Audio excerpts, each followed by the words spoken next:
Okay, so we have the heads bolted down. So we bolted down all 8 of these bolts, and then there's 2 more. Oh yeah, these little ones here, you can barely see them. There's 2 more there, both sides. So yeah, now the heads are bolted down, and we are moving on to the timing system. So you can see there's 3 little colors there, and those are just markers so that I remembered which ones that I had torqued. So it's kind of a complicated system to bolt this head down. Most head bolts are torqued to yield. These ones are. And so what I ended up having to do, or the sequence you're supposed to do, is first 25 foot-pounds across all of them in sequence, and then plus 90 degrees, and then you back them all off 1 full turn, and then 30 foot-pounds, and then 90 degrees, and then an additional 90 degrees. Hello, dog. You have to get a full extra 90 degrees after the torque 3 times, so I have 3 different colors there so that I could keep track of which ones I already yielded so that I didn't do it again. So anyway, that's how that went, and now we're going on to timing. And yeah, I'm sure that will be just fine. All right, well, seems that I forgot to do a video recently. So this engine is pretty much rebuilt. The only thing that's missing, or that I haven't done yet, is installed the harmonic balancer.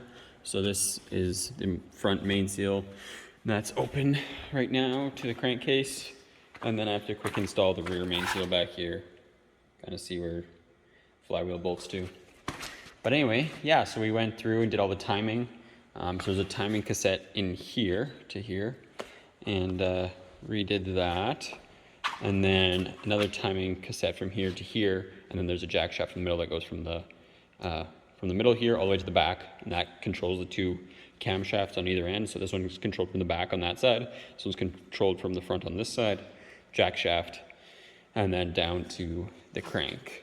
So anyway, yeah, then we just bolted on the cover. Then I also bolted on the water pump, added a little bit of sealant, and so now I have to put in those front and rear, and then I'm actually gonna put it in.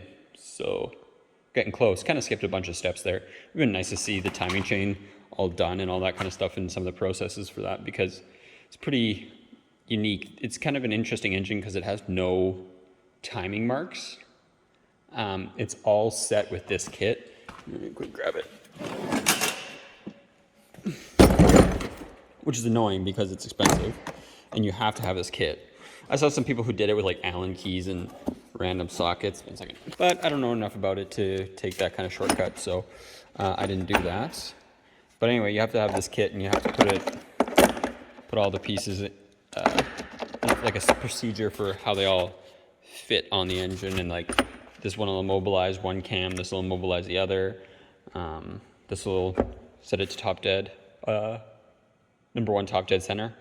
This is the tensioner, you know, just all kinds of stuff. So that would have been kind of cool, but I totally forgot. And now I guess here we are, so we're gonna live with it. This one doesn't have a balance shaft, which is kind of interesting. So there's like this big hole right here. There can be a balance shaft down there, and apparently that just takes down the vibration of the engine. But this one doesn't have it, so there's a little chain that goes from crank to balance shaft. This one doesn't have it, so I didn't have to get the one with the balance shaft chain.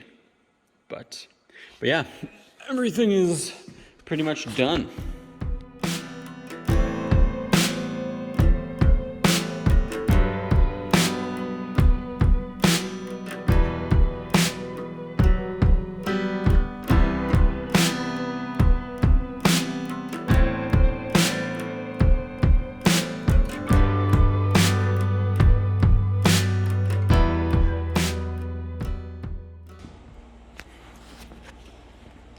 Okay, so we are finally trying to drop the engine in. Giving me a whole bunch of trouble, but I think I'm gonna get it eventually. put the clutch on. Can't really see it back there, but put the clutch on, the flywheel on, which is, I have an extra one over here. Same as this one from this engine. Put that on the back of the engine. This is all mangled. But anyway, yeah, put this on there on the other engine. And now I'm trying to drop it in. All right, so it is midnight, and to be at work tomorrow at 7, so that's pretty exciting.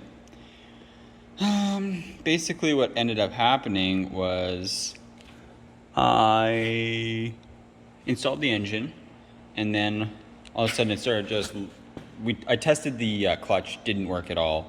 Started priming it, so dumping .3 oil in the clutch reservoir here, and then pumping it, and yeah, just pumped right out the bottom. Yeah, you can see there's still like a pool down there of that oil. So I had to pull out the engine again, so that's kind of cool. Broke something as I was pulling it out, so it's just one of those days. Broke that. This goes in there. And apparently, it just wasn't happy, so it snapped off. At least I have another one over there that I'm gonna just rob. But yeah, let's see here. Throw bearing is toast. So as soon as this is throw bearing, so obviously sits on the shaft and compresses the clutch, so that you can no longer have power to the wheels.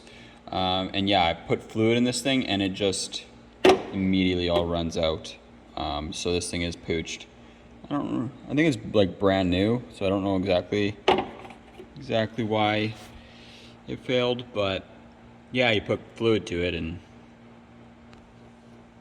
isn't able to hold it, so that's fun, I guess. So I have to get a new one of these now too. This looks like brand new, and the guy that I bought this truck from said it was brand new, so I don't know. Maybe he was lying. I doubt it. I think, yeah, no, it definitely worked because I was able to push the clutch in. I put it in first gear or whatever, and I used the clutch for that. And so it worked. It just now, apparently, I must have broken it somehow. I don't know how. So I should get a new one, break it again, and see what happens. See why I broke it in the first place, but it's the way she goes, so whatever. But I'm gonna go to bed because I'm exhausted, and resume hopefully tomorrow if there's a throw bearing kicking around these parts. Okay, so it's the next day, and got the new what's that called? Throw bearing and slave cylinder. So looking at them, they're slightly different. It looks like this one got stuck down. Oh geez, I'm on the wrong. There we go. Looks like this one got stuck down, and this one is up high, already in the depressed position. Or this one's in the depressed position. This one's in the, I don't know, forward position, we'll call it.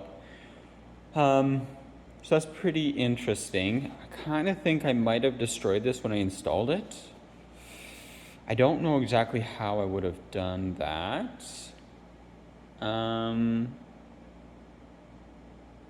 But it just doesn't seem right because I had already used the clutch before, and then I hadn't used it for a very long time, and now all of a sudden it doesn't work and is broken like this. I don't know. Maybe it froze, maybe there's water in it. I don't know. I don't know why it gets stuck like that then. Whatever. So I'm gonna install this new one. It's really just 2 bolts, pretty easy, and then this. So it's not really that big of a trick from what I understand. Just get that there.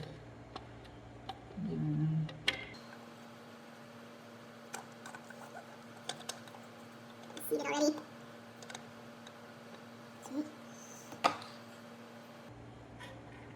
Literally just 2 bolts. Brake fluid everywhere because this thing obviously was leaking.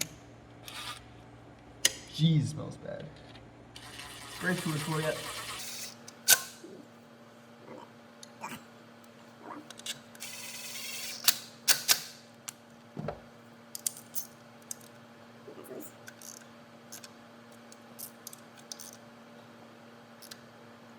Probably should check torque specs on this, but I'm just gonna call that good. Now I'm just gonna go, I actually might even be able to do it from here. Hook this up. Yeah, I can do it from here, I think. Maybe not. Right, that thing is stuck. Oop, there she goes. Okay, that is all it takes apparently. Okay, now I'm gonna bleed it. So, apparently they recommend you pulling out the cylinder for this. I don't know if I want to do that, but I might. Because apparently the chamber is in an inverted position, allowing air to get trapped in it really, really easily. As in, it does get trapped in it, and it's really difficult to get it out. That was easy. Now I gotta drop the engine in. I'm kind of worried I'm gonna break it again. That's assuming I broke it in the first place. Yeah, I'm not sure. We'll find out. I'm gonna install the engine and then